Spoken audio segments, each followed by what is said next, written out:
আমাদের রিজিকের মালিক কে? মুসলমান আমরা কার গোলাম? আর জোরে বলতে হবে আমরা কার গোলাম? আমরা কি আমেরিকার গোলাম?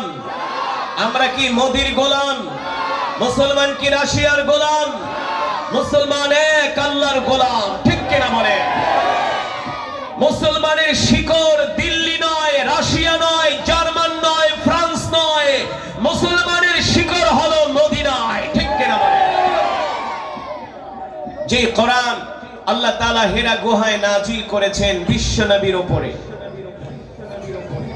সেই কোরআন আমি আপনাদের সামনে তেলাওয়াত করেছি। কোরআনুল কারীম থেকে আমি তেলাওয়াত করেছি, আপনারা শুনেছেন। এক এক হরফে আল্লাহ তাআলা আমাদের আমলনামায় কম পক্ষে 10টি করে নেকি দান করেছেন। শুধু এখানেই শেষ নয়। যুবক, জীবনে কত গান শুনলা? সীমান্তের ওই পার থেকে, দিল্লি থেকে কত নতুন নতুন গান বাংলাদেশে ভাইরাল হয়। ওই গানগুলো মানুষ একবার, দুইবার, তিনবার, 1 মাস, 2 মাস, 3 মাস, 6 মাস, 1 বছর পরে ওই গানগুলো আর মানুষ শুনতে চায় না, ঠিক কিনা বলে? যত ঢোল তবলা মিউজিক দিয়ে গানগুলো গাওয়া হোক না কেন, যত সুন্দর কণ্ঠ দিয়া শিল্পীরা সেই গানগুলো গাক না কেন, ওই গানগুলো এক সময় এক্সপায়ার ডেট হয়ে যায়, মানুষ ওই গানগুলো শুনতে চায় না। কিন্তু আমি যেই কোরআন যুবক তোমাদের সামনে পড়েছি, এই কোরআন সেই 1450 বছর আগে হেরা গুহায় বিশ্ব নবী রাহমাতুল লিল আলামিনের উপরে এই কোরআন নাযিল হয়েছে। এই কোরআন শুধু একজন কারি সাহেব না, 2 জন কারি সাহেব না, 3 জন না, 5 জন না, 100 জন না, হাজার হাজার না, লক্ষ লক্ষ কারি সাহেব যদি আল্লাহর কোরআন পড়ে, কিয়ামত পর্যন্ত কোরআন যত পড়বে ততই কোরআনের মজা বেড়ে যাবে, ঠিক কিনা? এটা হলো কোরআনের মুজিজা, এটা হলো কোরআনের মুজিজা। এই কোরআন আল্লাহ তাআলা বিশ্ব নবীর উপরে নাজিল করেছেন। এই কোরআন বিশ্ব নবীর উপরে নাজিল করে আল্লাহ তাআলা কোরআনুল কারীমের মধ্যে বলছেন, ইন্না আনজালনা ইলাইকা যিকরা লিতুবাইয়িনা লিন-নাস। নবী হে আমার, আমি আল্লাহ আপনার উপর যে কোরআন নাজিল করেছি, এই কোরআন নিয়ে আপনি ঘরে বসে থাকবেন না। এই কোরআন দিয়ে মক্কার মানুষদেরকে দাওয়াত দেন, আবু জেহেল, আবু লাহাব, উতবা, সাইবাদেরকে দাওয়াত দেন, তাদের সামনে কোরআনের কথাগুলো তুলে ধরেন। আল্লাহর নবী বিশ্ব নবী রাহমাতুল লিল আলামিন মক্কার কাফেরদেরকে কোরআন দিয়া দাওয়াত দিলেন। এক পর্যায়ে মক্কার কাফেররা এই কোরআনের দাওয়াতকে অস্বীকার করলো। আল্লাহর নবী তাদেরকে 1 বছর না, 2 বছর নয়, আল্লাহর নবী তাদেরকে কোরআন দিয়া 10 বছর দাওয়াত দিয়েছেন। কত বছর? 10 বছরের উপরে দাওয়াত দিয়েছেন। এক পর্যায়ে যখন তারা কোরআনের দাওয়াতকে অস্বীকার করলেন, তখন আল্লাহ তাআলা নবীকে ডাক দিয়া বললেন, নবী, তাদের সাথে আর নরম ভাষা নয়। 10 বছর নরম ভাষা ব্যবহার করছেন, এবার গরম হন। আমি আল্লাহ কোরআন কেন আপনার উপরে নাজিল করেছি, এই কোরআন নাজিল হওয়ার কারণ কি, কোন উদ্দেশ্যে কোরআন নাজিল করলাম? এই কোরআন নাজিল করার কারণ হলো আলা লাহুল খালকু ওয়াল আমর, তাবারাকাল্লাহু রাব্বুল আলামিন। মক্কার মানুষদের সামনে, মক্কার কাফেরদের সামনে বুক উঁচু করে ঘোষণা করে দেন, এ মক্কার কাফেররা, আবু জেহেল, আবু লাহাব, শুনে রাখো, আজ থেকে আমি আল্লাহর পয়গম্বর বিশ্ব নবী রাহমাতুল লিল আলামিন ঘোষণা করছি, আলা লাহুল খালকু ওয়াল আমর, তাবারাকাল্লাহু রাব্বুল আলামিন। এ মক্কার কাফেররা শুনে রাখো, আমি ঘোষণা করতেছি, আজ থেকে মক্কার জমিনে সৃষ্টি যার, আইন চলবে তার। ইসলামের শত্রুরা, কোরআন হাদিসের শত্রুরা, সৃষ্টি যার, কথা বলে না, সৃষ্টি যার, বিধান, জমিন যার, বিধান চলবে তার, ঠিক কিনা? এটা কোরআনের কথা। আলা লাহুল খালকু ওয়াল আমর, আলা লাহুল খালকু ওয়াল আম, সৃষ্টি যার, জমিন যার, আসমান যার, আসমানের নিচে জমিনের উপরে আইন চলবে তার। আবু জেহেলের কোনো আইন চলবে না, আবু লাহাবের কোনো আইন চলবে না। ঠিক কিনা বলেন? এই কথা যখন আল্লাহর নবী বললেন, আবু জেহেলদের মুখ কালো হয়ে গেল, আবু লাহাবদের মুখ কালো হয়ে গেল। বলল, মুহাম্মদ, আমরা রাত 3টা বাজে তোমার কোরআন শোনার জন্য বাইতুল্লাহ যাই, আর তুমি বলতেছো এতদিন এই কথা বলো নাই, 10 বছরও বলো নাই, এখন বলতেছো আবু জেহেলের আইন চলবে না, আবু লাহাবের কথা চলবে না, এখন বলতেছো তুমি তোমার ওই রবের কথা দিয়া মক্কাকে পরিচালনা করবা। মুহাম্মদ, আমরা এই কথা মানতে পারি না। আল্লাহ নবী বললেন, আবু জেহেল, মানতে পারো বা না পারো, আবু লাহাব মানতে পারো বা না পারো, এটা তোমাদের ব্যাপার। আমার রবের ঘোষণা, জমিন যার, সৃষ্টি যার, হুকুম চলবে তার। ঠিক না মুসলমান? এই যে আমি আপনাদের সামনে কোরআনুল কারীম তেলাওয়াত করছি, কেমন লেগেছে? জোরে বলেন। এই কোরআন আল্লাহ তাআলার কালাম। এই কোরআন যদি কিয়ামত পর্যন্ত তেলাওয়াত করা হয়, এই কোরআনের তেলাওয়াত যত করবে ততই কোরআনের মজা বেড়ে যাবে। ঠিক কিনা বলেন? ততই কোরআনের মজা বেড়ে যাবে। তাহলে আল্লাহ এই কোরআন কেন নাজিল করলেন, এটা আমাদের মুসলমানদের জানার দরকার আছে কি আছে না?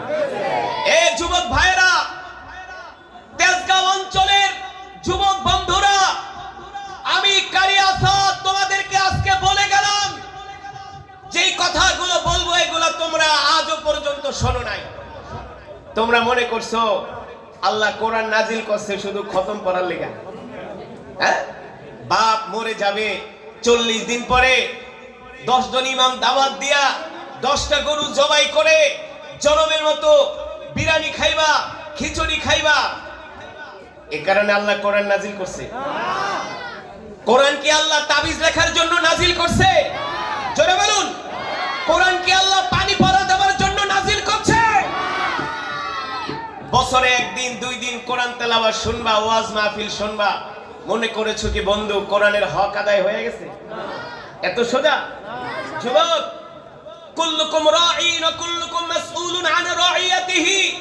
এ যুবক, তুমি যেই দল করো না কেন, যেই মতাদর্শ তুমি লালন করো না কেন, তুমি যেই নেতার পিছনে ঘোরো না কেন, আল্লাহর কসম করে বলি, তুমি যদি মুসলমান হয়ে থাকো, কাল হাসরের ময়দানে আল্লাহর আদালতে প্রত্যেকটা যুবককে ধরে ধরে জিজ্ঞেস করা হবে, বল আমি আল্লাহ তোকে দুনিয়াতে পাঠাইছিলাম একটা উদ্দেশ্য করে। তুমি অনেক টাকার মালিক হবা, শিল্পপতি হবা, সিআইপি হবা, ভিআইপি হবা, ভিভিআইপি হবা, ডাক্তার হবা, ইঞ্জিনিয়ার হবা, নেতা হবা। এই জন্য আমি তোমাকে দুনিয়াতে পাঠাই নাই, আমি আল্লাহ দুনিয়াতে পাঠিয়েছিলাম আমার কোরআনের জন্য। তুমি কি করেছো? রাসূলের হাদিস। আমার দেশের যুবকরা মনে করে কোরআন পড়া শুধু হুজুরের কাজ, ইসলামের দাওয়াত দেওয়া শুধু হুজুরদের কাজ। হুজুররা কি ইসলাম কি আল্লাহ থেকে লিজ আনছে নাকি? হ্যাঁ, হুজুরকে কেন দায়িত্ব হবে ইসলাম প্রচার করা, দ্বীন প্রচার করা, কোরআন মানা শুধু হুজুরদের দায়িত্ব না। 5 ওয়াক্ত নামাজ শুধু হুজুরদের জন্য ফরজ না, প্রত্যেকটা কালেমাওয়ালা মুসলমানের জন্য ফরজ। আল্লাহর জমিনে, এই জমিন কার? আমেরিকা? ভারতে? মোদি? এই জমিন মোদির না, এই জমিন ডোনাল্ড ট্রাম্পের নয়, এই জমিনের মালিক আল্লাহ। ঠিক কিনা? আল্লাহ তাআলা বলছেন, তোমাকে আমি দুনিয়াতে পাঠাইছি দায়িত্ব দিয়া, তুমি তোমার দায়িত্ব ঠিকমতো পালন করছো কিনা প্রত্যেকটা বান্দাকে আমি হাসরের ময়দানে ধরব। তুমি কলেজে পড়তে পারো, ইউনিভার্সিটিতে পড়তে পারো, তুমি স্কুলে পড়তে পারো, ডাক্তার হতে পারো, ইঞ্জিনিয়ার হতে পারো, আল্লাহর আদালতে তোমাকে জবাব দিতে হবে যে তুমি আল্লাহর জমিনে দ্বীন কায়েমের জন্য কতটুকু চেষ্টা করছো। গত সপ্তাহে নর্থ সাউথ ইউনিভার্সিটিতে বাংলাদেশের নামকরা একটা প্রাইভেট ইউনিভার্সিটি। সেখানে আমার ডক্টর শেখ আহমদুল্লাহ, ডক্টর মিজানুর রহমান আজহারি, জাতীয় মসজিদ বাইতুল মোকাররমের খতিব আব্দুল মালিক সাহেব দামাত বারকাতুহুম, আমাদের একটা প্রোগ্রাম ছিল নর্থ সাউথ ইউনিভার্সিটিতে। নর্থ সাউথ ইউনিভার্সিটির যিনি head of control, chief founder, আমি যখন তেলাওয়াত করলাম তিনি মঞ্চে দৌড়ে আসলেন, আয়েশা আমাকে জড়ায় ধরে বলে, হুজুর এই ইউনিভার্সিটিটা আমি 32 বছর আগে শুরু করেছিলাম একটা গর্তের মধ্যে। তখন তো বসুন্ধরা আবাসিক এলাকা তো 32 বছর আগে ওরকম ছিল না, ছিল গর্ত, ছিল একটা বিরান ভূমি। বলে হুজুর বিশ্বাস করেন আমার ইউনিভার্সিটির বয়স 32 বছর, কিন্তু আমি কোনোদিন আজকে আপনার কণ্ঠে যেভাবে কোরআন শুনলাম আমি কোনোদিন এইভাবে কোরআন শুনি নাই বলতে হুজুর আমার শোনার সুযোগ হয় নাই, সেই পরিবেশে আমি ছিলাম না। কিন্তু আজকে কোরআন শুনে হুজুর আমি এতটা আবেগ আপ্লুত হয়েছি যে আল্লাহর কোরআন এত সুন্দর। শতে শতে যুবক নর্থ সাউথ ইউনিভার্সিটির ওরা এসে আমাকে জড়ায় ধরছে, বলে শেখ আজকে কোরআন শুনে হৃদয়টা ভরে গেল। আমি যুবকদেরকে বললাম, যুবক এই কোরআন শুধু তেলাওয়াত শোনার জন্যই নাজিল হয় নাই রে, এই কোরআন শুধু তেলাওয়াতের জন্যই নাজিল হয় নাই, এই কোরআন খতম করার জন্য নাজিল হয় নাই, এই কোরআন এত সস্তা কোরআন না। কিছু মানুষ মনে করে হুজুরদের দাওয়াত দিমু, খতম একটা পড়ায়া 1000 টাকা করে পকেটে ধরায় দিও, আর হুজুর জিলাপির পটলা নিয়ে খুশি। সে মনে করে কোরআনের হক আদায় হয়ে গেছে। কথা বলেন, বাংলাদেশের ম্যাক্সিমাম মুসলমানের এই ধারণা। তাহলে কোরআন কেন নাজিল হয়েছে এগুলো আমাদের জানার দরকার আছে কি আছে না? এই বিষয়ে জানার দরকার আছে কি আছে না? তাহলে কি আপনারা কিছু 10-20 মিনিট আলোচনা শুনতে চান? ধৈর্য ধরে শুনবেন, একজনও উঠাউঠি করা যাবে না। এখানে যদি আজকে একটা গানের অনুষ্ঠান হইতো দেখতেন পুরো এলাকা গরম হয়ে যেত। হ্যাঁ, এটা 2-4 প্যান্ডেল আর 10 প্যান্ডেলের জায়গা লাগবে। সুতরাং যতক্ষণ বয়ান চলবে অল্প 20 মিনিট বয়ান চলবে, 20 মিনিট পরে মোনাজাত হয়ে যাবে ইনশাআল্লাহ। কেউ উঠাউঠি করবে না, জমে জমে বসে আমরা কোরআনের কিছু কথা শুনবো ইনশাআল্লাহ। আসেন মুসলমান, আল্লাহ রাব্বুল আলামিন কোরআন কেন নাজিল করলেন? আল্লাহ তাআলা বিশ্ব নবীর উপরে কোরআন নাজিল করে বললেন, ওয়া নুনাজ্জিলু মিনাল কুরআনি মা হুয়া শিফাউ ওয়া রাহমাতুল লিল মুমিনিন। নবী হে আমার, আমি আল্লাহ আপনার উপর যেই কোরআন নাজিল করেছি এই কোরআন আমি মুমিনের শেফার জন্য নাজিল করেছি, এই কোরআন আমি মুমিনের মুক্তির জন্য নাজিল করেছি। এই কোরআন হলো আমাদের জন্য পথ প্রদর্শক, এই কোরআন হলো আমাদের জন্য একটা গাইডলাইন, এই কোরআন হলো আমাদের জন্য একটা গাইড বুক। অথচ আজকে আমরা মুসলমানরা সেই কোরআন পড়ি না, সেই কোরআন বুঝি না, সেই কোরআন বোঝার জন্য চেষ্টা করি না। অথচ এই কোরআন এমন কোরআন, যুবক রান্নাঘর থেকে শুরু করে সংসদ ভবন পর্যন্ত চলার জন্য যা কিছু দরকার সব কিছু আল্লাহ গোটা 30 পারা কোরআনে বলে দিয়েছেন। ঠিক কিনা বলেন? আপনি কিভাবে কথা বলবেন এটাও কোরআনে আছে, আপনি কিভাবে খাবেন এটাও কোরআনে আছে, আপনি কিভাবে নামাজ পড়বেন, কিভাবে ব্যবসা করবেন, কিভাবে রাষ্ট্র পরিচালনা করবেন, কিভাবে আপনি অর্থনীতি পরিচালনা করবেন, কিভাবে আপনি বিচার ব্যবস্থাকে আপনি ইনসাফের সাথে বিচার ব্যবস্থা কায়েম করবেন, সবকিছু আল্লাহ কোরআনে বলে দিয়েছেন। ঠিক কিনা বলেন? এত সুন্দর কোরআন থাকতে আমরা সেই কোরআন মানি না। আজকে আমাদের দেশের আইন আদালত চলে ব্রিটিশের আইনে, ওই লাল চামড়াওয়ালা ওই ব্রিটিশদের আইনে আমাদের বিচার চলে। আমাদের হাইকোর্ট, সুপ্রিম কোর্ট, জজ কোর্ট সব চলে আমেরিকা, ইসরায়েল ওদের প্রেসক্রিপশনে। ঠিক কিনা বলেন? অথচ আল্লাহ তাআলা ঘোষণা করেছেন, যালিকাল কিতাবু লা রাইবা ফীহি হুদাল লিল মুত্তাকিন। আমি আল্লাহ তোমাদের যেই কোরআন দিয়েছি এই কোরআনের মধ্যে কোনো সন্দেহ নাই, সন্দেহের অবকাশ নাই। আল্লাহু আকবার। আমরা যদি কোরআন দিয়ে রাষ্ট্র পরিচালনা করতাম এই দেশের মধ্যে মারামারি, কাটাকাটি, হানাহানি, হিংসা, বিদ্বেষ, ধর্ষণ, চুরি, ডাকাতি কোনো কিছু বাংলার জমিনে থাকতো না, ঠিক কিনা বলেন? আজকে আমরা কোরআনের আইন, কোরআন দিয়া রাষ্ট্র পরিচালনা না করার কারণে আমাদের সমাজের ভিতরে অপরাধ এমন ভয়াবহ আকার ধারণ করছে, একটার পর একটা অপরাধ সংগঠিত হয়, তার বিচার হয় না। তার একমাত্র কারণ হলো বর্তমানে বিচার টাকা দিয়া কেনা যায়। যার টাকা আছে, আইন আদালত তার হাতের মুঠোয়, ঠিক কিনা বলেন? কিন্তু কোরআন দিয়া রাষ্ট্র পরিচালনা করলে সেখানে অর্থ দিয়া কখনো বিচারককে কেনা যেত না। যারা রাষ্ট্র পরিচালনা করতেন তারা আল্লাহকে ভয় করতেন, তারা মনে মনে ভাবতেন আজকে যদি আমি অর্থের বিনিময়ে একটা মার্ডার কেসের মামলাকে আমি যদি খালাস দিয়া দেই, দুনিয়ার মানুষ আমার কোনো কিছু করতে পারুক না পারুক, কাল হাসরের ময়দানে আল্লাহর আদালতে জবাব দিতে হবে।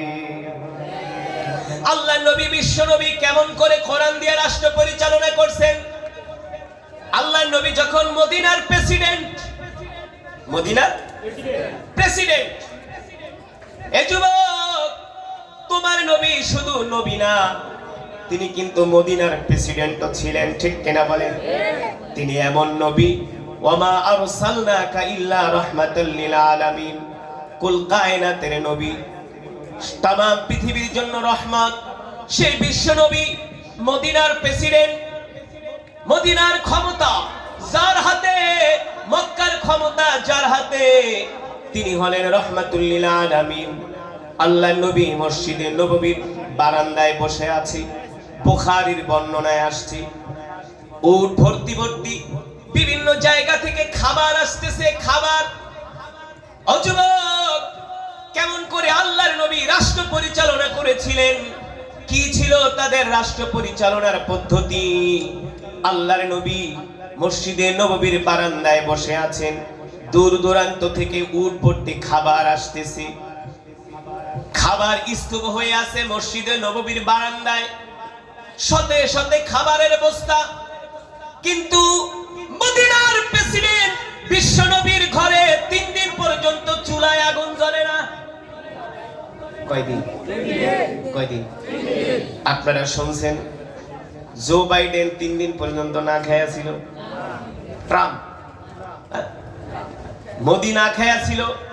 বাংলাদেশে যারা ইতিপূর্বে রাষ্ট্র পরিচালনা করছেন তারা অনেকদিন না খায়া ছিল, তারাও প্রেসিডেন্ট। আমার নবীও ছিলেন প্রেসিডেন্ট।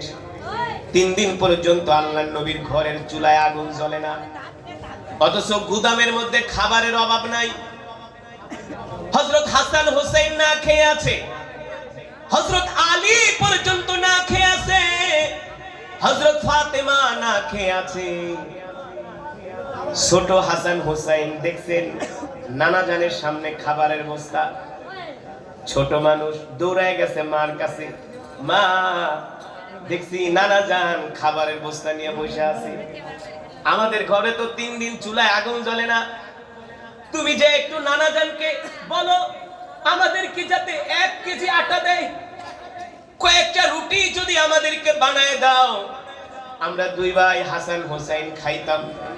ছোট মানুষ 3 দিন পর্যন্ত কিছু খায় না, ক্ষুধার যন্ত্রণায় হাসান হোসেন হাঁটতে পারে না, হাঁটা ধরলে পড়ে যায়, মাথা ঘুরিয়ে পড়ে যায়। এই অবস্থা, এত দুর্বল হয়ে গেছে, কোন মাই পারে না, কোন মায়ের সামনে সন্তান ক্ষুধার জন্য কষ্ট পাক, এটা পৃথিবীর কোন মা বাবা সইতে পারে? মা বাবা সইতে পারে না। হযরত হাসান হোসেন বলে, মা যাও না, নানা জান তো মদিনার প্রেসিডেন্ট, নানা জানি তো মদিনার সব, তিনি খাবারের বস্তা নিয়ে বসে আছেন, আমাদের জন্য কিছু খাবার তুমি চেয়ে নিয়ে আসো। এই কথা শোনার পরে হযরত ফাতেমা বাড়ি থেকে বের হইয়া মসজিদে নববীতে আসছেন। আয়েশা আল্লাহ রাসূলকে বলেন, আব্বাজান আমি আপনার কলিজার টুকরা ফাতেমা, প্রেসিডেন্টের কন্যা। কার কন্যা? জেনে বলেন না। প্রেসিডেন্টের কন্যা হযরত ফাতেমা, বেহেশতের সরদারিনী, সুবহানাল্লাহ বলেন।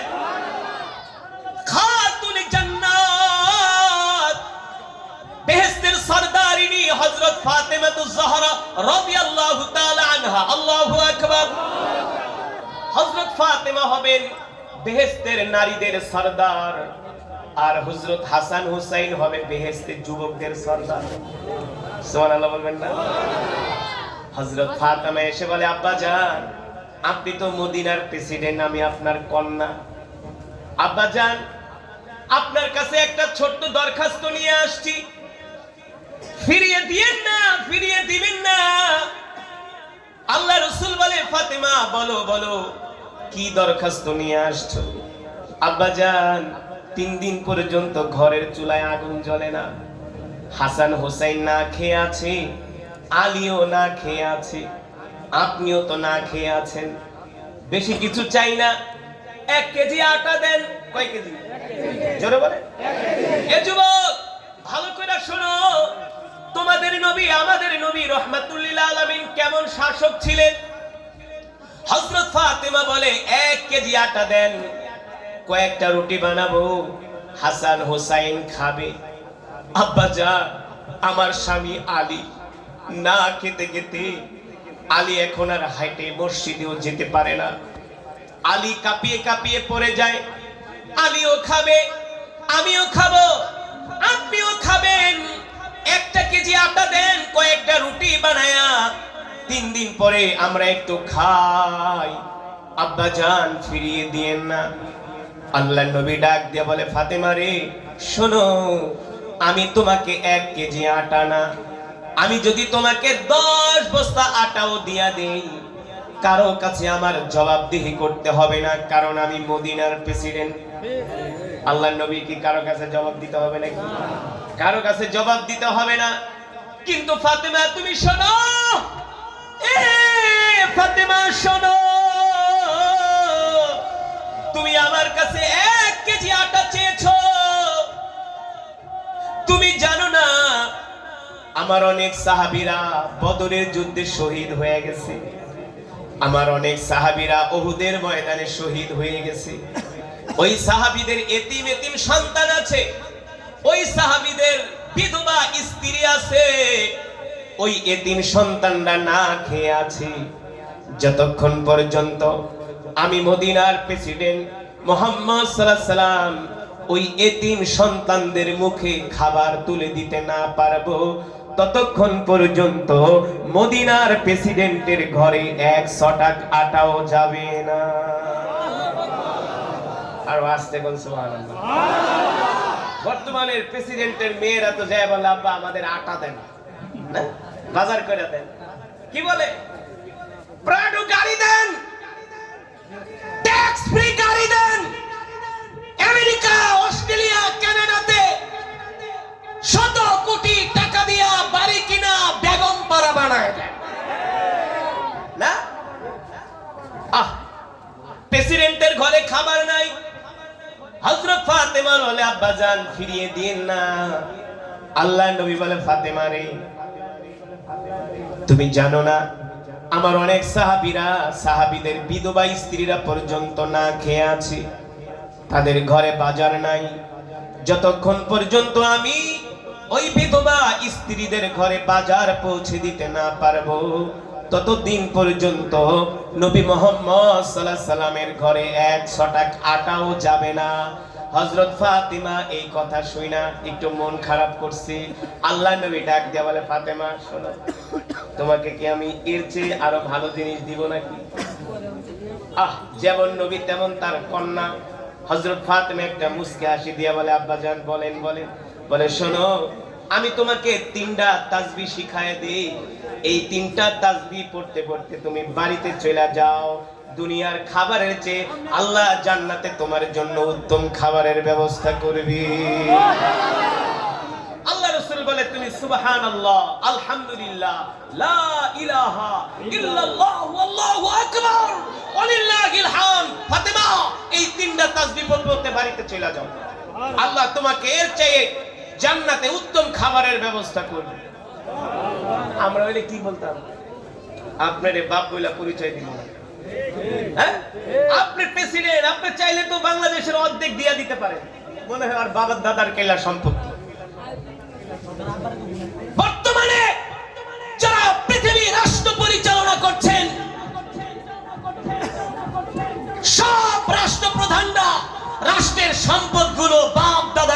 হকদারি মনে করে। অথচ আল্লাহ রসুলের পরে আবার খলিফার দায়িত্ব নিলেন হযরত আবু বকর। কে? নেতা যদি ভালো হয় তার কর্মীও ভালো হয়, কথা কয় না? নেতা যদি ভালো হয় তার আশেপাশের মানুষরাও ভালো হয়। নেতা যদি নামাজ পড়ে তার কর্মীরাও নামাজ পড়ে, কথা কয় না? নেতা যদি নামাজ পড়ে তার কর্মীরাও নামাজ পড়ে। আমার নবী রহমাতুল্লিল আলামিন তার সবচেয়ে কাছের সহযোগী, কাছের কর্মী ছিলেন কে? সাইয়েদনা আবু বকর রাদিয়াল্লাহু তাআলা আনহু। কেমন ছিলেন আবু বকর? আল্লাহ নবীর ওফাতের পরে খলিফার দায়িত্বে চলে আসলেন আবু বকর। তিনি এবার মদিনার প্রেসিডেন্ট। হযরত আবু বকর দায়িত্ব নেওয়ার পরে তিনি পুরা রাজ্য ঘুরে ঘুরে দেখলেন কোথায় অভাবী মানুষ আছে, কোথায় এতিম মানুষ আছে, কোথায় মদিনার মাটিতে না খেয়ে কোন মানুষগুলো ঘুমায়। তাদেরকে হযরত আবু বকর খুঁজে খুঁজে বের করলেন। এদের মধ্য থেকে হযরত আবু বকর একদিন ফজরের নামাজ পড়ে মসজিদে নববী থেকে বের হয়ে গেলেন, মরুভূমির মধ্যে চলে যান। প্রতিদিন হযরত আবু বকর ফজরের নামাজ পড়ে মসজিদে নববী থেকে মরুভূমির মধ্যে চলে যান। ফজরের পরে আবু বকর কারোর সাথে কথা বলে না। প্রতিদিন খলিফা আবু বকর ফজরের নামাজ পড়া রুটিন মাফিক সে মরুভূমিতে চলে যান, কারোর সাথে কথা বলে না। এই বিষয়টা সাহাবারা খুব খেয়াল করলেন যে আমাদের খলিফা আবু বকর প্রতিদিন ফজরের পরে কোথায় যান, এই বিষয়টা আমাদেরকে জানতে হবে। হযরত ওমরের কাছে যায় বললেন, ওমর শুনছেন আমাদের খলিফা প্রতিদিন ফজরের নামাজ পড়া মসজিদের নববী থেকে মরুভূমির মধ্যে চলে যান, কারোর সাথে কোনো কথা বলে না। হযরত ওমর বললেন, ঠিক আছে, এই বিষয়টা আমি উদ্ঘাটন করব। আমাদের খলিফা আবু বকর প্রতিদিন ফজরের নামাজ পড়া মরুভূমির মধ্যে কোথায় যায়, অনেক সময় সেখানে অপেক্ষা করে আবার ফিরে আসে, এই বিষয়টা আমরা বের করব। হযরত ওমর বলেন, আমি একদিন ফজরের নামাজ পড়ে আবু বকর যখন মসজিদ থেকে বের হলেন আমিও তার পিছনে পিছনে বের হলাম। আবু বকর আমাকে দেখলেন না, আমি দূর থেকে তাকে অবজারভেশন করছি, দূর থেকে আমি তাকে ফলো করছি, খেয়াল করছি, দেখি আবু বকর কোথায় যান।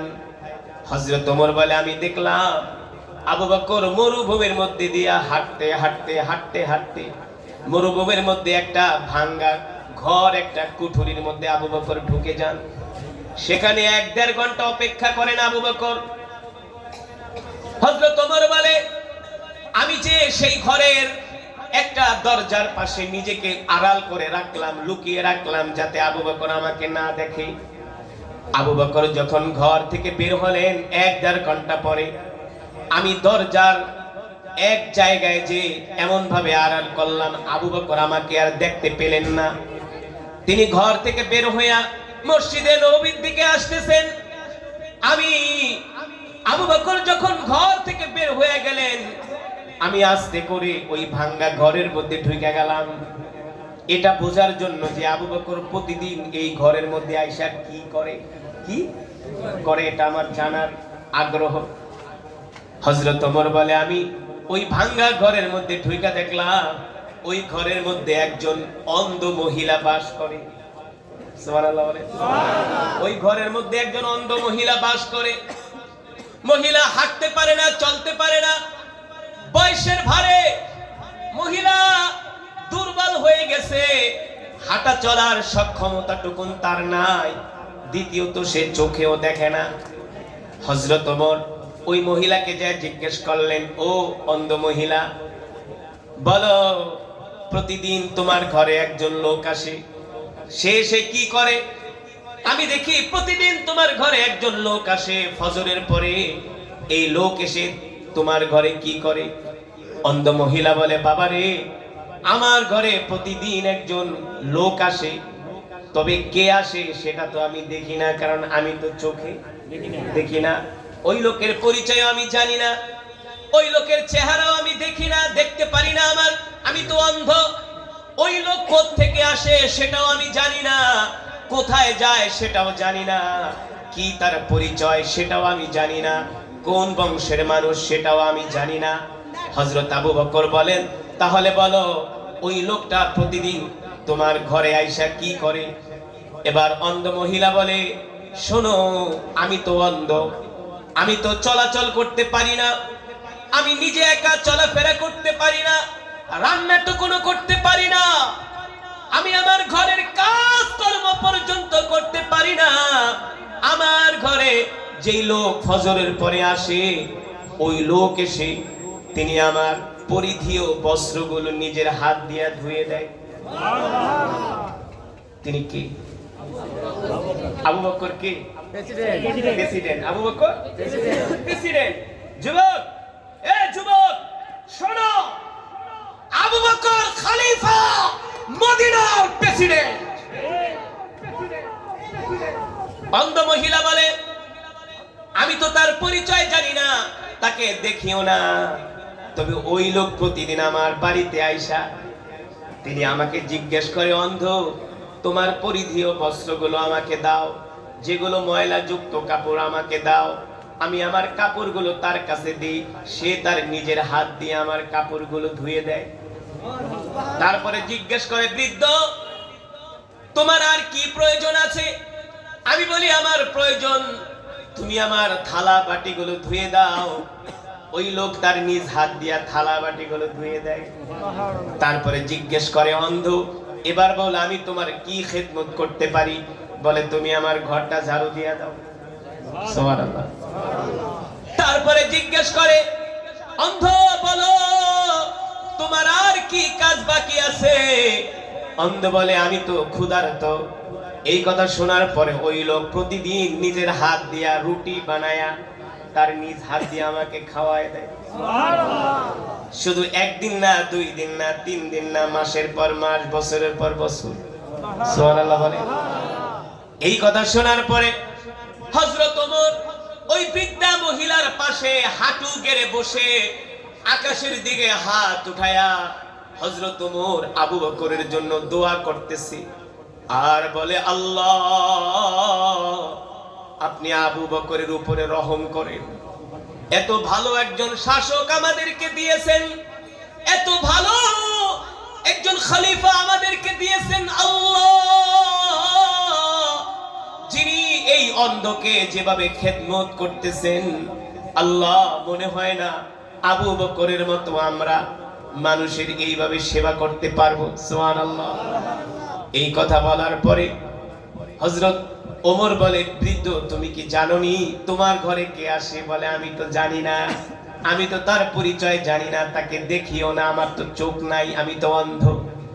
হযরত আবু বকর, হযরত ওমর বলে, বৃদ্ধ, তোমার ঘরে যিনি আসেন তিনি দুনিয়ার সাধারণ কেউ নন, তিনি হলেন মদিনার প্রেসিডেন্ট, আল্লাহ রাসূলের সবচেয়ে কাছের সহযোগী হযরত আবু বকর। হযরত আবু বকর মদিনার খলিফা, সে আয়েশা নিজের হাত দিয়া তোমার কাপড় ধুইয়া দেয়, তোমার থালা বাসন ধুইয়া দেয়, তোমার রুটি বানায় নিজের হাত দিয়া খাওয়ায় দেয়। এই কথা শোনার পরে অন্ধর চোখ দিয়া ঝরঝর করে পানি পড়তেছে। অন্ধ কান্না করে বলে, আল্লাহ, যে খলিফা আমার এত খেদমত করে, ওই খলিফার উপরে আপনি রহম করেন। কিছুদিন পরে হযরত আবু বকর সিদ্দিক রাদিয়াল্লাহু তাআলা আনহু শহীদ হয়ে যায়। কি হয়ে যায়? শহীদ হয়ে যায়, দুনিয়ার জমিন ছেড়ে চলে যায়। এখন খলিফা কে? খলিফা ওমর রাদিয়াল্লাহু তাআলা আনহু, তার কাঁধে খেলাফতের দায়িত্ব, তার কাঁধে খেলাফতের দায়িত্ব। হযরত ওমর মনে রাখছে, ওই যে আবু বকর অন্ধের সেবা করতেন, এখন আবু বকর তো শহীদ হয়ে গেছে, খলিফা তো এখন ওমর, তো অন্ধ তো আর মরে নাই। অন্ধ মরেছে? অন্ধ তো বেঁচে আছে।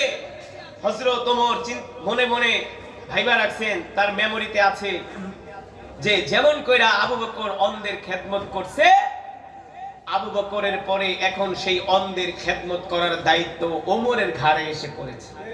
ঠিক না? এবার ঠিক হযরত আবু বকরের মতো হযরত ওমর প্রতিদিন ফজরের নামাজ পড়ে সেও চলে যায় মরুভূমিতে। কোথায় যায়? মরুভূমিতে যায়। আরে কথার উত্তর দিন মিয়া, মাইকের আওয়াজ এমনি ভালো না, এত পচা মাইক বেটা, এত পচা মাইক দিয়ে ওয়াজ করা যায়? হ্যাঁ, মাইক লইছে ঠাস ঠাস করে, মনে হয় যে পাতিল পিটাইতেছে, আওয়াজে কোনো মজা নেই, কোনো শ্রুতি মধুরতা নেই। যেটা বললাম, হযরত ওমর মেমোরিতে রেখেছেন, আবু বকর শহীদ হয়ে গেছে, খলিফার দায়িত্বে আমি যেভাবে করে আবু বকর খেদমত করছেন, আমার তো এখন অন্ধের সেইভাবে খেদমত করতে হবে। এবার হযরত ওমরও প্রতিদিন ফজরের নামাজ পড়ে মরুভূমিতে চলে যান, যে ওই অন্ধ মহিলার নিজের হাত দিয়া কাপড় ধুয়ে দেয়, ঘর মুছে দেয়, থালাবাটি পরিষ্কার করে দেয়, নিজের হাত দিয়া রুটি বানিয়ে হযরত ওমর ওই অন্ধ মহিলাকে খাইয়ে দেয়। এভাবে করে তার খেদমত চলতেছে। কিন্তু অন্ধ মহিলা তো আর জানে না আবু বকর জানে, কারণ সে তো অন্ধ, সে তো আর চোখে দেখে না, আর সে তো মরুভূমি একটা ঘরে বাস করে, তাকে তো এসে কেউ খবরও দেয় না যে আবু বকর নাই। তো হযরত ওমর প্রতিদিন এইভাবে খেদমত করতেছে অন্ধ মহিলা। একদিন অন্ধ মহিলা হঠাৎ করে হযরত ওমরকে ডাক দিয়েছে, এই এদিকে আসেন, আপনার সাথে আমার কথা আছে। হযরত ওমর বলে, কি কথা? বলে, আমার মনে হয় আগে যে ব্যক্তি আমার সেবা করতেন আপনি মনে হয় সেই ব্যক্তি না। আগে আমার যে ব্যক্তি সেবা করতেন আপনি মনে হয় সেই ব্যক্তি না। হযরত ওমর অবাক হয়ে গেলেন, হযরত ওমর চমকে উঠলেন। তিনি বিস্ময় প্রকাশ করে বললেন, অন্ধ, আপনি তো চোখে দেখেন না, আপনি বুঝলেন কিভাবে যে আমি সেই ব্যক্তি না? অন্ধ মহিলা বলে, আমি বুঝেছি একটা কারণে। কোন কারণে? বলে, শোনেন, আগে যিনি এসে আমার খেদমত করতেন তিনি নিজের হাত দিয়া কাপড় ধুয়ে দিতেন, ঘর পরিষ্কার করে দিতেন, থালা বাটিগুলো ধুয়ে দিতেন, রুটি বানিয়ে আমাকে খাইয়ে দিতেন, আপনিও সেগুলো করছেন, কিন্তু আপনার ভিতরে একটা কমতি আছে। আপনার ভিতরে খেদমতের একটা কমতি আছে, সার্ভিসের একটা কমতি আছে। আপনি তার মতো 100% সার্ভিস দিতে পারেন নাই, 99% দিছেন, 1% বাকি আছে। হযরত ওমর বললেন, কিভাবে বুঝলেন যে আমি সেই লোক না, আমি অন্য লোক? বলে, হ্যাঁ, তার খেদমত ছিল 100%, আপনার খেদমতে আমি একটু ত্রুটি পেয়েছি। হযরত ওমর বলে, কি ত্রুটি পেয়েছেন? বলে ত্রুটি হলো তিনি আমাকে সব কাজগুলো শুধু কইরা দিতেন না, রুটি শুধু খাওয়ায় দিতেন না, তিনি আমাকে প্রতিদিন খেজুর খাইয়ে দিতেন। আমাকে যে খেজুরটা খাওয়াতেন তিনি সেই খেজুরের বিচিটা আলাদা করে খেজুরের গোস্তটা আমার মুখে দিয়ে দিতেন, কিন্তু আপনি বিচি সহ আমার মুখে দেন। সুবহানাল্লাহ বলেন। আপনি বিচি সহ আমার মুখে খেজুর দেন, এতে করে আমি বুঝলাম আপনি আগের সেই লোক না, আপনি সেকেন্ড পারসন, ফার্স্ট পারসন না। আপনার সেবার ভিতরে একটু কেমন যেন ত্রুটি পেলাম। সে আমাকে প্রতিদিন খেজুরটা খাওয়াতেন, খেজুরটা ভেঙে বিচিটা ছাড়িয়ে আলাদা করে শুধু গোস্তটা আমার মুখে দিতেন, কারণ আমি তো অন্ধ, আমি তো খেজুর বাঁচতে পারতাম না, কিন্তু আপনি আমাকে খেজুর ঠিকই খাওয়ান, পুরা খেজুর মুখের ভিতরে দিয়ে দেন, বিচি আমার বেছে খেতে হয়। এতে করে বুঝলাম আপনি সেই লোক না, আপনি অন্য লোক, আর আপনার খেদমতে একটু ত্রুটি আছে। এই কথা শোনার পরে হযরত ওমর ঝরঝর করে কান্না করে দিলেন, তার চোখ দিয়ে ঝরঝর করে পানি পড়তেছে। দৌড়ায়া তিনি সাইয়েদনা আবু বকরের কবরের পাশে আইসা বলতেছে, আবু বকর, আপনি তো আবু বকর, আপনি ওই অন্ধ মহিলাকে যেভাবে খেদমত করছেন, শুধু তার কাপড় ধুইয়া দেন নাই, ঘর ঝাড়ু দিয়া দেন নাই, রুটি বানিয়ে শুধু খাওয়ায় দেন নাই, তিনি আমার বিরুদ্ধে অভিযোগ করলেন আপনি নাকি খেজুরের বিচি ছাড়িয়ে খেজুরের গোস্তটা তার মুখে দিয়া দিতেন, এইভাবে আপনি খেদমত করতেন। কিন্তু আমি তো বৃদ্ধার মুখে খেজুরের বিচি সহ আমি তার মুখে খেজুর দিয়ে দিয়েছি, তার কাছে আমার এই খেদমত টুকুন ত্রুটিযুক্ত হয়েছে। আবু বকর, আপনি তো অন্য অন্য শাসকদের কাঁধে অনেক বড় কঠিন দায়িত্ব দিয়ে গেলেন আবু বকর, আপনার মতো করে আমরা কিভাবে এই দায়িত্ব পালন করব? এই কথা বলে হযরত ওমর সাইয়েদনা আবু বকরের কবরের পাশে দাঁড়ায়া, মাকবারার পাশে দাঁড়ায়া কান্না করতেছেন আর বলেন, আল্লাহ আপনি আবু বকরের উপরে রাজি খুশি হয়ে যান। আল্লাহু আকবার। এই হলো মুসলমানদের প্রেসিডেন্ট হযরত ওমর, হযরত আবু বকর সিদ্দিক রাদিয়াল্লাহু তাআলা।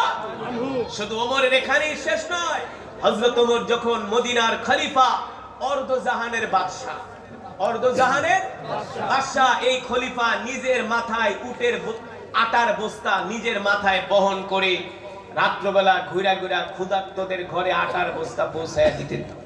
ঠিক কিনা বলেন? এই গল্পগুলো, সাহাবীদের এই ইতিহাসগুলো, সাহাবীরা কিভাবে রাষ্ট্র পরিচালনা করছেন, হযরত ওমর, হযরত আবু বকর, এই ঘটনাগুলো আমাদেরকে বাংলাদেশের টক শোর মধ্যে আমাদেরকে শোনানো হয় না।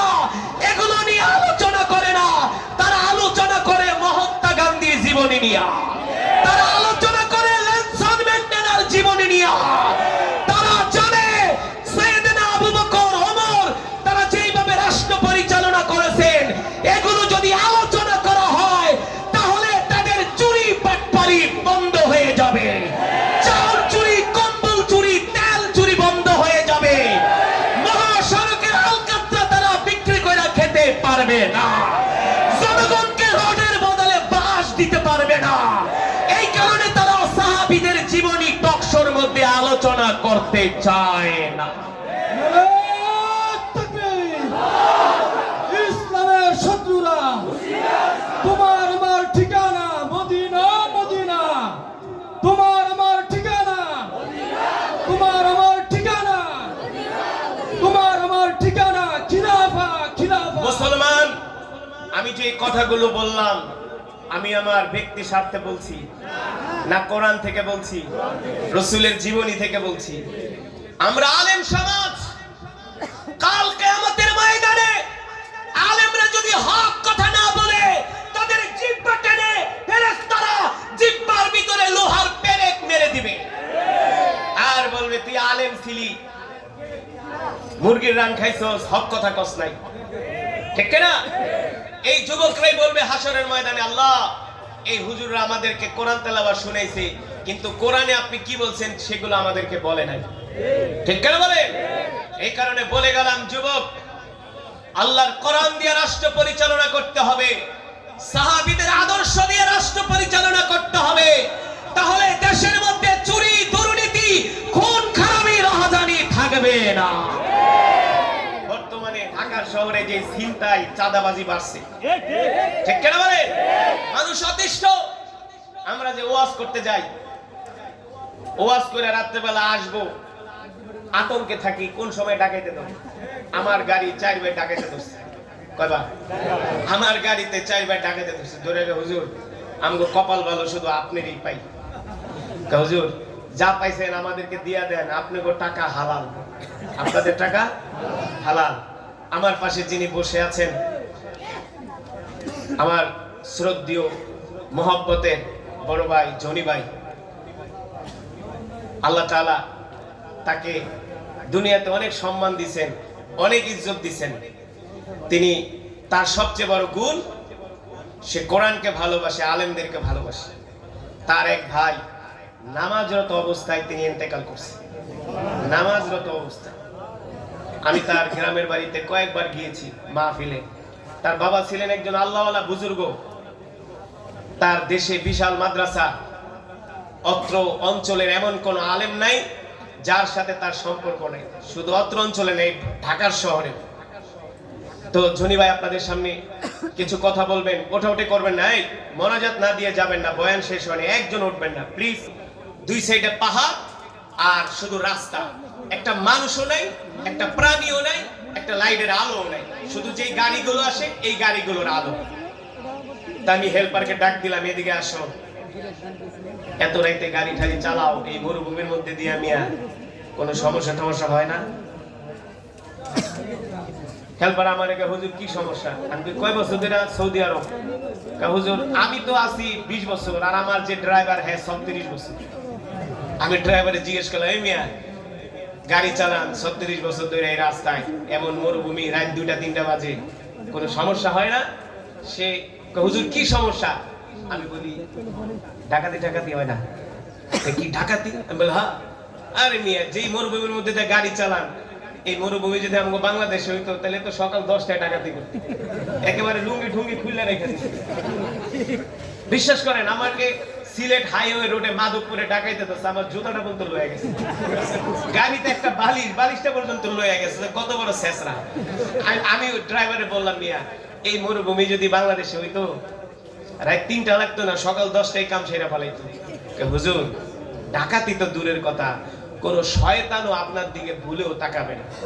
বলে এখন ডাকাতি করবে, পরে 24 ঘন্টার ভিতরে ধরে ফেলবে। ধইরা স্টেডিয়ামে নিয়ে হাজার লক্ষ জনতার সামনে আর হাতের কবজি কেটে দেওয়া হবে। এটা হলো কোরআনের আইন, এটা হলো কোরআনের। সৌদি আরবে তেমন কোন কোরআনের আইন নাই, 1, 2, 3টা কোরআনের আইন আছে। চুরি করলে চোরের হাত কেটে দাও, জিরো টলারেন্স, কোন সুপারিশ চলবে না, কোন কথা চলবে না। চুরি করছে, ধরা খাইছে, হাত কেটে দেওয়া হবে। এই কারণে সৌদি আরবে কোনো চুরি ডাকাতি।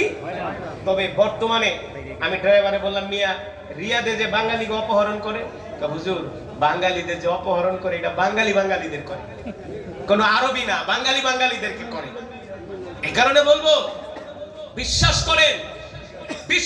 করেন, আল্লাহর কসম খেয়ে বলি, যতই আমাদেরকে নতুন নতুন গল্প শোনাক না কেন, এই হবে সেই হবে, এটা হবে সেটা হবে, আল্লাহর কোরআনের আইন ছাড়া এই দেশে কোনোদিন শান্তি আসতে পারে না, আসবেও।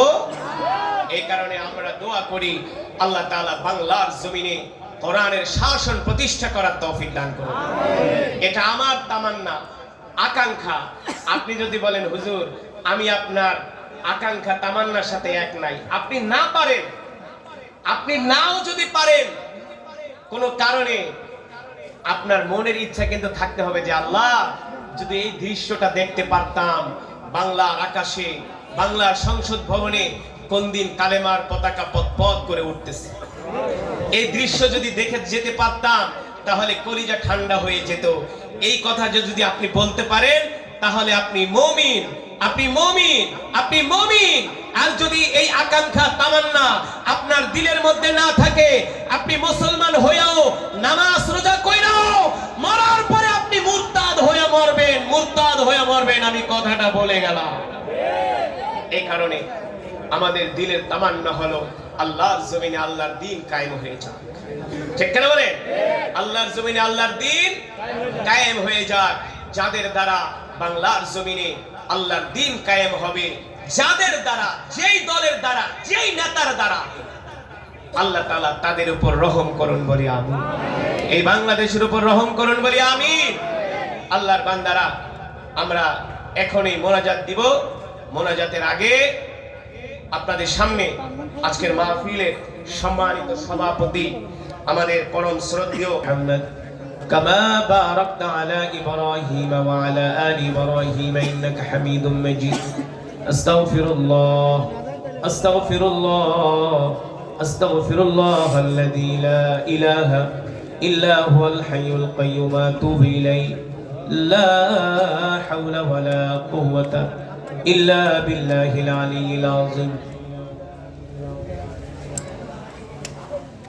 না এই মাইক দিয়ে কি তোলা তো জান সাউন্ড ভালো না। আমরা সকলের জন্য দোয়া করব, প্রাণ খুলে দোয়া করব, মাদ্রাসার জন্য দোয়া করব, বিশেষ করে আমাদের দেশের জন্য আমরা দোয়া করব। আল্লাহ তাআলা আমাদের দেশের উপর রহমত নাজিল করুন বলি আমিন। আমাদের এক ভাই, আপনারা যাকে সবাই চিনেন, শরীফ ওসমান হাদি, তিনি শহীদ হয়েছেন। আল্লাহ তাআলা তাকে জান্নাতুল ফেরদাউসের উচ্চ মাকাম দান করুন বলি আমিন। যারা দেশকে ভালোবাসবে, যারা দেশের মানুষকে ভালোবাসবে, যারা দেশের স্বাধীনতাকে ভালোবাসবে, আমরাও তাদেরকে ভালোবাসবো। ঠিক কিনা বলেন? দেশের প্রশ্নে, দেশের স্বাধীনতার প্রশ্নে, জনগণের জান মাল নিরাপত্তার প্রশ্নে বাঙালি জাতি কারোর সাথে আপোষ করে নাই, করবেও না, ঠিক কিনা বলেন? আমরা ওই ভাইয়ের জন্য দোয়া করব। হালিমা বেগম দিয়েছেন 1000 টাকা, বলি মারহাবা। আল্লাহ তাআলা সকলের দানকে কবুল আর মঞ্জুর করুন, বলি আমিন। রোজা গ্রিন সোসাইটির সম্মানিত সেক্রেটারি সাহেব মোহাম্মদ তাজুল ভাই, তিনি দিয়েছেন 5000 টাকা, বলি মারহাবা। আল্লাহ তাআলা ভাইজানের দানকে কবুল আর মঞ্জুর করুন, বলি আমিন। আমরা সকলের জন্য দোয়া করব। আজকের মাহফিলের প্রধান অতিথি, তার জন্য দোয়া করব। সভাপতি, বিশেষ অতিথি, মঞ্চে অনেক মেহমানরা আছেন। আপনারা আমার সামনে, আমার কলিজার টুকরা, আমার প্রিয় যুবক বন্ধুরা আছেন, বৃদ্ধ বাবারা আছেন, পর্দার অন্তরালে সম্মানিত মা বোনেরা আছেন। আমরা সকলের জন্য দোয়া করব ইনশাআল্লাহ।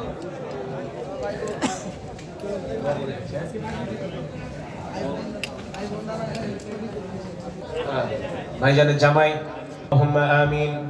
আলহামদুলিল্লাহি রাব্বিল আলামিন, ওয়াসসালাতু ওয়াসসালামু আলা সাইয়্যিদিল আমবিয়াই ওয়াল মুরসালিন ওয়া আলা আলিহি ওয়া সাহবিহি আজমাইন। ইয়া আউওয়ালাল আউওয়ালিন, ইয়া আখিরাল আখিরিন, ইয়া যাল কুওয়াতিল মাতিন, ইয়া রাহিমাল মাসাকিন, ইয়া আরহামার রাহিমিন, ইয়া আরহামার রাহিমিন, ইয়া আলিয়ুন, ইয়া আযীমুন, ইয়া হালিমুন, ইয়া কারীম। يا رب لك الحمد حمدا كثيرا طيبا مباركا فيه. اللهم لك الحمد ولك الشكر كما ينبغي لجلال وجهك وعظيم سلطانك. اي رب العالمين, সারা পৃথিবীর মালিক, একচ্ছত্র ক্ষমতার মালিক, বিশাল এই সাম্রাজ্যের মালিক আল্লাহ, আমরা নাফরমান, আপনি রহমান। মেহেরবানি করে আল্লাহ আজকের এই মাহফিলকে কবুল আর মঞ্জুর করে নেন। আল্লাহ তাআলা এই মাহফিলের সওয়াব কোটি কোটি গুণ বাড়িয়ে প্যারা নবীজির রওজায়ে আতহারে পৌঁছে দেন। প্যারা নবীজির পরিবার পরিজন, আহলে বাইতদের আর রাহবাকার হাদিয়া পৌঁছে দেন। মেহেরবানি করে আল্লাহ বদরের সাহাবী, ওদের সাহাবী, খন্দকের সাহাবী, সমস্ত সাহাবা আজমাইনদের আর রাহবাকার হাদিয়া পৌঁছে দেন। জান্নাতুল মুআল্লা, জান্নাতুল বাকিতে যারা শুয়ে আছেন সকলের আর রাহবাকার হাদিয়া পৌঁছে দেন। বাবা আদম থেকে শুরু করে আজ পর্যন্ত যত মুমিন মুমিনাত, মুসলিম মুসলিমাত যারা অন্ধকার কবরে মাটির নিচে শুয়ে আছেন সকলের কবরে আজ সওয়াব পৌঁছে দেন। আল্লাহ তাআলা মেহেরবানি করে আমাদের জনম দুঃখিনী আব্বা জান আম্মা জানের কবরে আযাব মাফ করে দেন। আব্বা আম্মার কবরকে জান্নাতের বাগান বানায় দেন। দাদা দাদি, নানা নানি, আত্মীয় স্বজন, পাড়া প্রতিবেশীকে আল্লাহ তাআলা মাফ করে দেন। মেহেরবানি করে আল্লাহ যে মাদ্রাসার উদ্যোগে মাহফিল, এই মাদ্রাসাকে কিয়ামত পর্যন্ত কবুল করে নেন।